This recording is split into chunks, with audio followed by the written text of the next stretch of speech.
questão aí de 2012, começa dizendo o seguinte, ó. Aumentar a eficiência na queima de combustível dos motores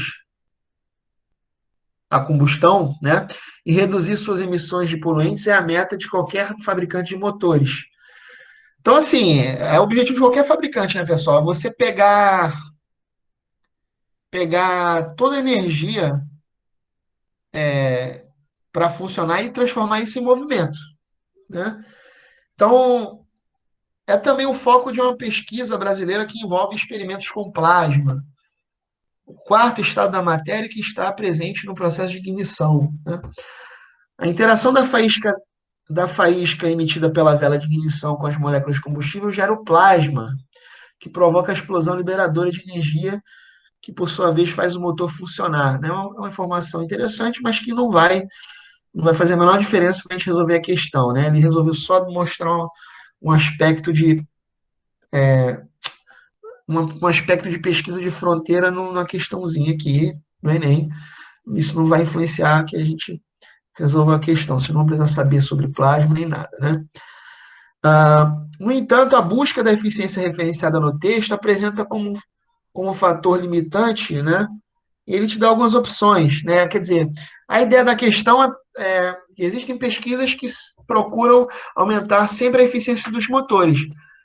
Só que, pessoal, eu vou discutir com vocês aqui que tem um limite para isso, né? Isso não pode ser feito para sempre, porque existe um fator limitante aí dentro da física, né? Existe uma, existe uma teoria que não deixa isso acontecer. O que acontece aqui, ó? Isso aqui é um esquema de uma máquina térmica, né? Esse motor que funciona com queima de combustível é uma máquina térmica. Qual o objetivo de uma máquina térmica? A máquina térmica, ela funciona sempre da seguinte forma: ela retira o calor da fonte de uma fonte quente, né? E transforma parte desse calor em trabalho e outra parte é rejeitado para a fonte fria. É exatamente isso que a gente viu no problema anterior. Quando a gente tem a centelha e a combustão, né, você tem um aquecimento. Então, esse aquecimento gera calor. Esse calor é utilizado para movimentar os pistões. Vai ter movimento, realização de trabalho. No final do processo, esse calor é rejeitado para a fonte fria. Né, você tem um resfriamento ah, de gases aí, né? E que vai para a fonte fria. Ah, aqui está errado, né? Eu peguei esse desenho de algum lugar e está errado aqui. É fonte fria, tá? Não fonte quente. Está errado aqui. E assim, o que seria a máquina térmica perfeita? O que vocês acham que seria a máquina térmica perfeita, pessoal? O objetivo da máquina térmica, então, é transformar calor em trabalho. O que seria uma máquina térmica perfeita? O que vocês acham? Aqui não perde calor. Aqui no pet calor. Para a fonte fria, né? Isso. Isso. Você teria todo o calor virando trabalho, né? Porque, por definição, a eficiência de uma máquina você calcula como sendo trabalho realizado sobre o calor que entra. Mas aí você tem uma relação entre os dois aqui, que você diz que trabalho realizado mais calor que sai, ele tem que ser igual ao calor que entra. É conservação da energia, né, pessoal? Calor que entra é igual ao calor que vai para a fonte fria, mais o trabalho realizado.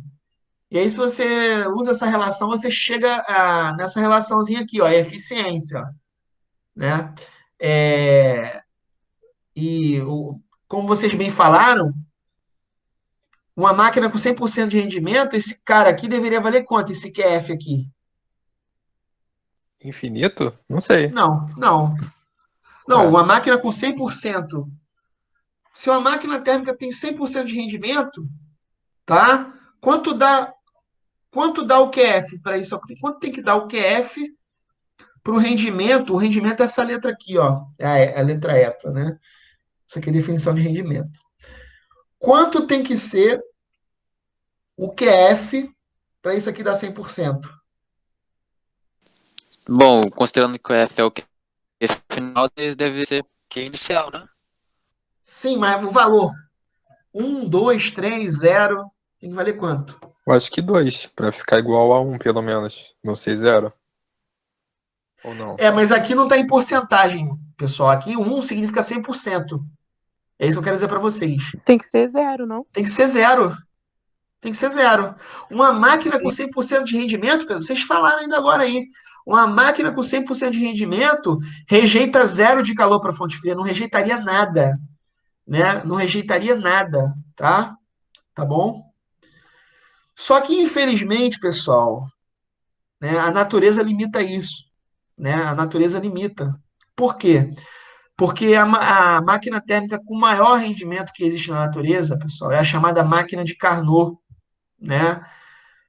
Carnot foi um engenheiro mecânico que contribuiu muito no desenvolvimento das máquinas térmicas,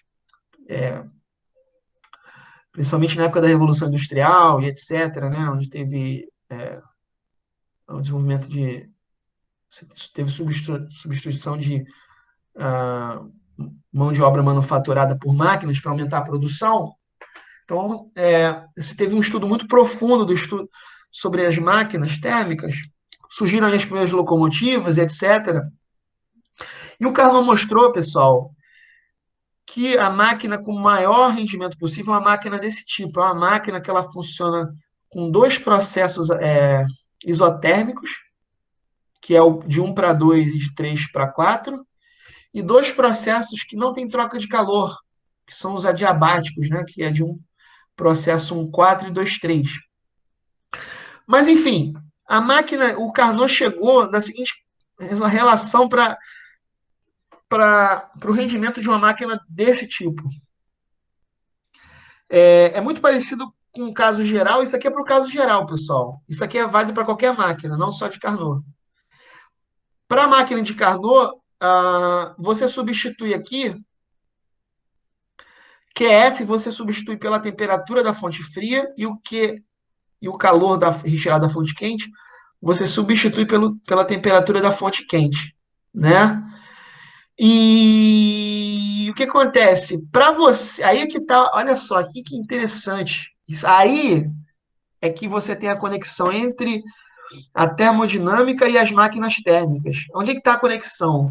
É o seguinte, o Carnot mostrou o seguinte, para você ter um rendimento de 100% com a máquina dele, que é a máquina dele, que é com o maior rendimento que existe, você teria que ter uma temperatura da fonte fria operando com qual valor?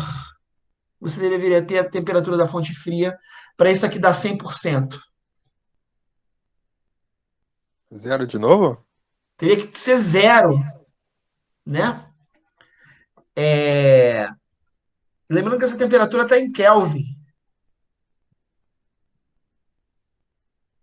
E isso mostra, já que você não pode ter uma máquina com 100%, uma máquina de carro, numa máquina, seja ela qual for, né? E principalmente a de Carnot, por que você não pode ter uma máquina de Carnot com 100% de rendimento? Ah, porque Kelvin não tem 0, né? Pois é, porque você teria que chegar no 0 Kelvin, pessoal. Tá certo? Tá? Você não tem como. Você nunca vai chegar nos 100%, né? Não vou dizer nunca, né? Pode ser que alguém algum dia, mas no momento, no cenário atual da ciência, né, existe uma lei, existe um princípio físico que diz que você não consegue ah, chegar nessa temperatura, né? Você tem um limite aí, tá bom? Ah, da menor temperatura que existe, que é o 0 Kelvin. Então esse rendimento aqui é sempre 1 menos alguma coisa. Sei lá, por mais que esse cara não seja 0, mas seja próximo de 0, 1 menos isso nunca vai dar 1, entendeu? Você pode ter tipo alguma coisa tipo 0,9999, entendeu? Você não consegue, então você tem uma limitação aí, né? Ah, então você tem um princípio da termodinâmica segundo o qual o rendimento de uma máquina térmica nunca atinge o ideal. O ideal seria 100%. Então essa que é a resposta dessa questão, né? Esse é, é, essa essa tentativa de atingir o 100% é limitado por um princípio importante da termodinâmica. Por isso que você não vai chegar, é difícil, não chega, né? Tem essa limitação aí, tá? Então a resposta é a letra B.